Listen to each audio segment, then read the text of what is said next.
Opinión por José Luis Uriz Iglesias. 14 asesinatos en 2020 deben avergonzarnos de ser hombres.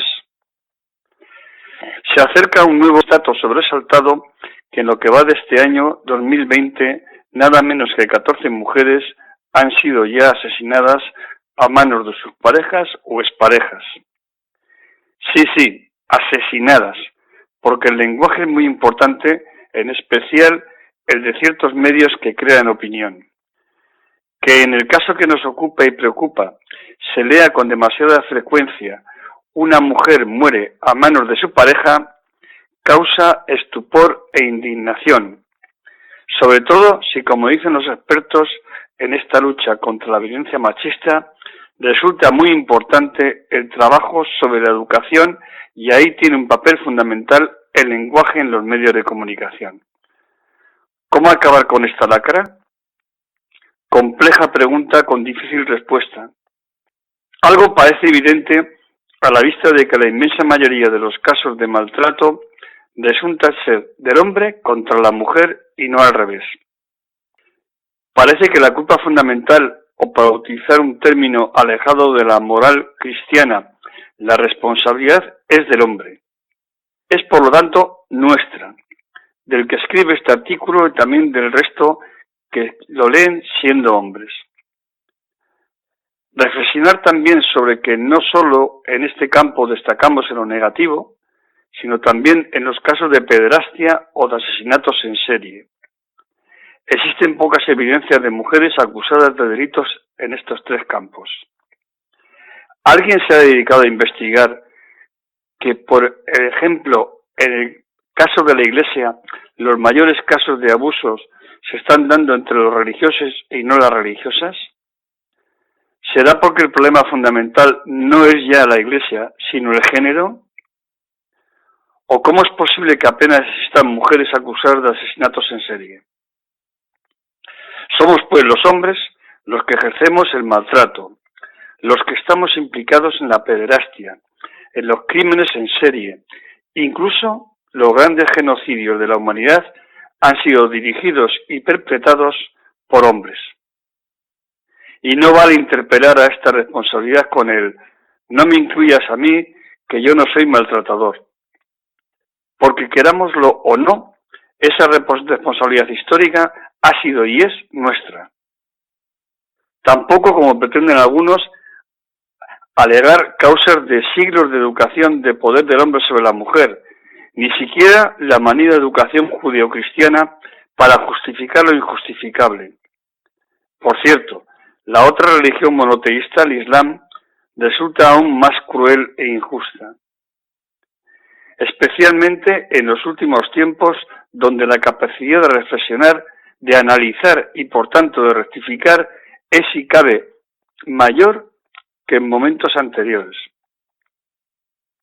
Resulta cierto que esa losa de siglos de machismo es difícil quitársela de encima, pero es posible y necesario hacerlo, y desde luego no justifica ni esos comportamientos de una minoría ni el silencio cómplice de la mayoría.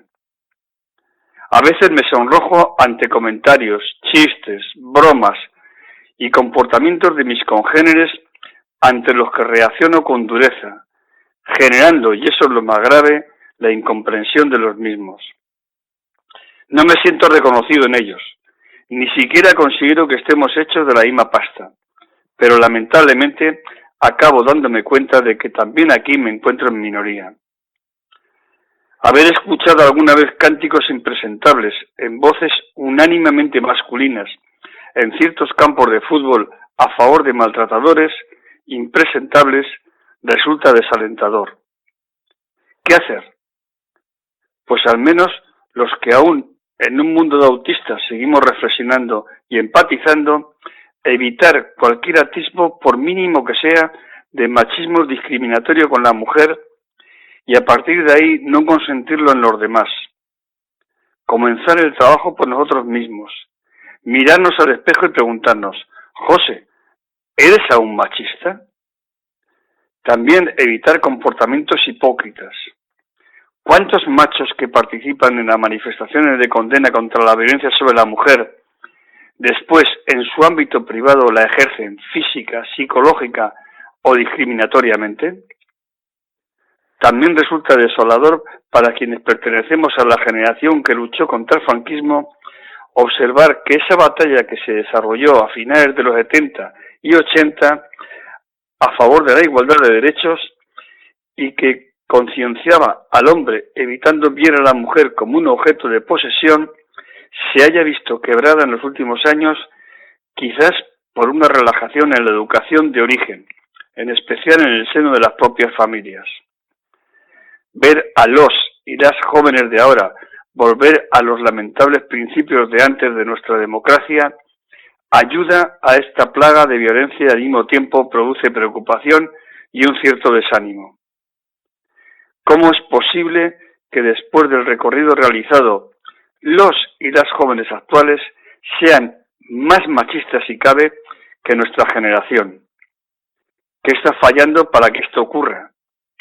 ¿Qué pasaría si en un año se siguieran produciendo 80 asesinatos a manos de ETA? De ellos 20 niños y niñas. Responder a estas preguntas, abrir un debate social y político sobre ellas, puede dar lugar a medidas eficaces para evitarlo. No basta solo con las campañas, la indignación o la solidaridad con las víctimas. No basta los 8 de marzo manifestarse a favor de la igualdad. La solución, como en el caso de la inmigración, está en origen. En las familias que deben procurar inculcar valores de igualdad y respeto, de intransigencia con cualquier síntoma de falta de ellas, más medidas sólidas de educación en el seno de esas mismas familias.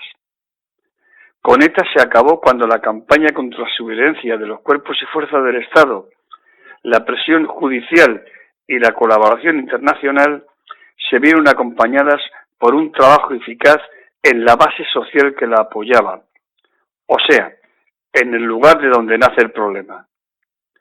En esta dura batalla debe ocurrir lo mismo. No son las mujeres víctimas de esa violencia quienes deben liderar en exclusiva la lucha contra la misma. No son las mujeres que sufren la discriminación quienes solas batallen contra ella. Somos los causantes, los hombres, quienes debemos hacerlo, empezando por nosotros mismos y por quien tenemos algún tipo de ascendente, en especial nuestros hijos machos. Boicotear programas de televisión donde no se corten de raíz comportamientos de este tipo, o medios de comunicación, revistas, películas, tertulianos, escritores, músicos y músicas que lo fomenten, empezando por ese bodrio que se llama bachata, o ciertos corridos mexicanos. Tolerancia cero, o mejor dicho, -100 con todos ellos. Después un pacto de Estado de consenso para acabar con esta lacra. Programas educativos serios, protección real a las víctimas y sus hijos, castigos duros a los culpables, dotar de fondos para pisos en alquiler, ayudas, casas de acogida. Un pacto de Estado con mayúsculas. Estamos en estado de emergencia. Todas las luces rojas permanecen encendidas y solo una implicación social y política profunda pueden conseguir apagarlas. ¿Servirá para paliar esta situación la recién aprobada Ley de Libertad Sexual? Me temo que sí, que si no existen cambios sociales más profundos, no será posible. Esta tarde, escribiendo estas reflexiones, me siento avergonzado de ser hombre, de pertenecer a esa mitad de la humanidad que margina, maltrata y asesina a la otra mitad. O bien calla o simplemente mira hacia otro lado. Puede parecer exagerado, pero quizás solo desde esta posición intransigente podamos acabar con esto. Uno solo no puede, pero un solo grano ayuda al compañero y puede lograr llenar el granero. Como hombre, como macho avergonzado, solidario con las mujeres, además de pedir las excusas, a todas y cada una de ellas grito alto y fuerte: ¡basta ya! No en mi nombre. José Luis Uriz Iglesias.